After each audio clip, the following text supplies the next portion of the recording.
You all, I've got this cookbook from 1992, and by the way, that is considered vintage. Go Google it yourself. Anything over 20 years is considered vintage. And I mentioned that to a viewer the other day, and they're like, well, does that mean you're considered vintage? Absolutely, sister, I'm vintage. Next week I'll be 65, so yes, sir, I'm vintage. Anyway, I've got this cookbook. It's called the Cane Creek Cookbook. It's from the Cane Creek Baptist Church, Orange County, North Carolina. There it is. This church was established in 1789, and this is a 1992 cookbook, and I found this recipe called earthquake cake. There it is right there, earthquake cake. And 1 box of confectioner's sugar is 16 ounces or about 2 cups. So I'm gonna try this. I never heard of this before, an earthquake cake. So are you ready? Let's go. So I'm gonna make this exactly as it's written in this recipe. It says to grease a 9 by 13 pan.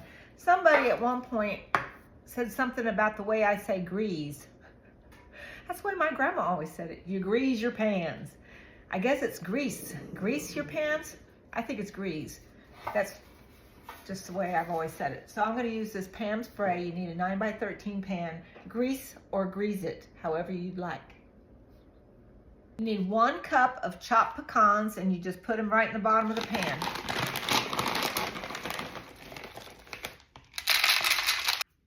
One cup of coconut in the bottom of the pan. It says to pat it down. Patting it down, okay? Like that. 1 box of German chocolate cake, and it says to mix the cake according to the directions on the box. So I need 3 eggs, a 1/2 cup of oil, and a cup of water. 1/2 cup of oil. I'm using vegetable oil. Use oil that you want. And a 1/2 cup of water. And I'm going to use my whisk and whisk that all up. I'll just add that cake mix and mix that all up.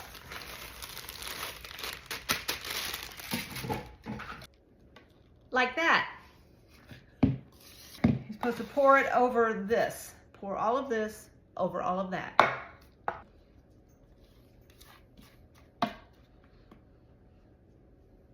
It's a thick batter, isn't it? It's a real thick batter. What in the world? Y'all, I made a mistake. Instead of a 1/2 cup of water, that was supposed to be a cup of water. So I fixed my mistake. There, that's a lot better. Oh my goodness. Here on April's cooking show, we include all the mistakes too. Don't tell me y'all never made a mistake like that. And I just knew I wasn't gonna throw that away and start over. So the next thing is, you need 8 ounces of cream cheese and a stick of butter, and you're supposed to melt them together. I've never heard of a cake like this, have you?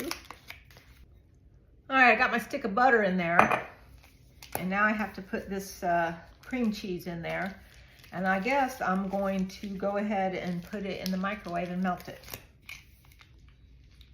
You know, sometimes I get that store brand cream cheese, and when you go to open it like this, it all sticks to the wrapper. And believe me, I'm very thrifty. I like saving money, because there was a time when I couldn't even afford cream cheese. Seriously, no kind of cream cheese. But look at this. This Philadelphia cream cheese, it never ever sticks to the wrapper. I don't know what they do to this, but it never sticks to the wrapper. And I just absolutely love that, about that. All right, so I'm just gonna cut it up, make it a little bit easier. I'm gonna pop this into the microwave and melt this on down. To the melted butter and cream cheese, you need to add 4 cups of powdered sugar. It says to mix that in, so I am. So I didn't have quite enough powdered sugar, You actually need about 4 cups, and I only had like 3.5, and you have to have enough. But I found 2 bags of this in my pantry.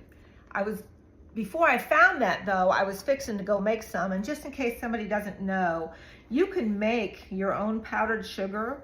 All you need is 1 tablespoon of cornstarch and a cup of regular sugar, white sugar, granulated sugar, and then you put it into your blender and you just pulse it until it looks like powder.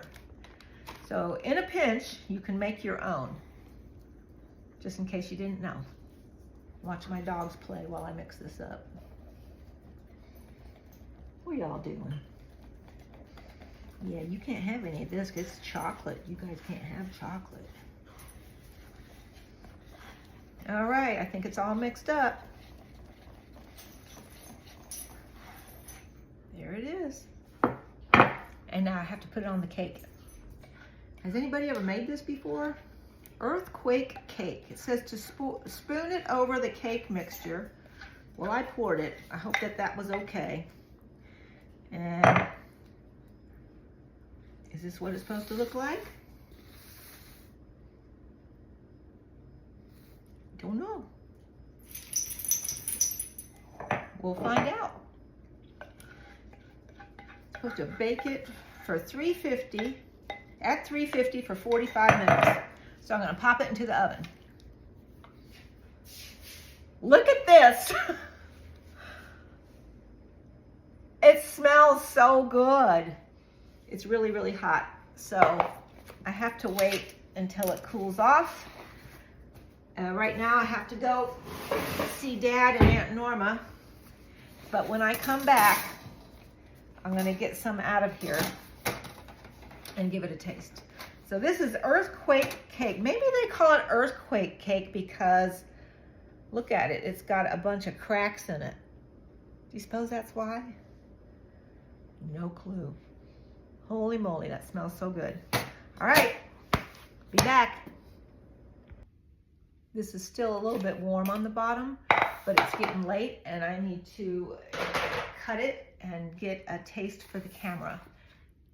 Man, it smells good. I cannot tell you how good this smells. Look at the coconut, look at the nuts. Wow. Okay, going in for a bite. Okay, that's it.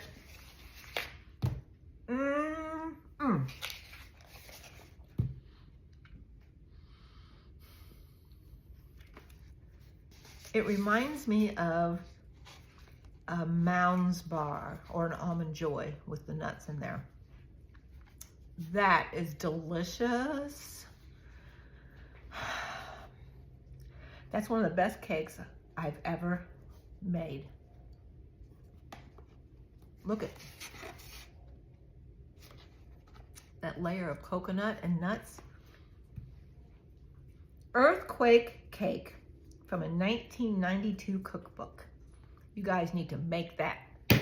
So good. Look for the recipe at the end of this video.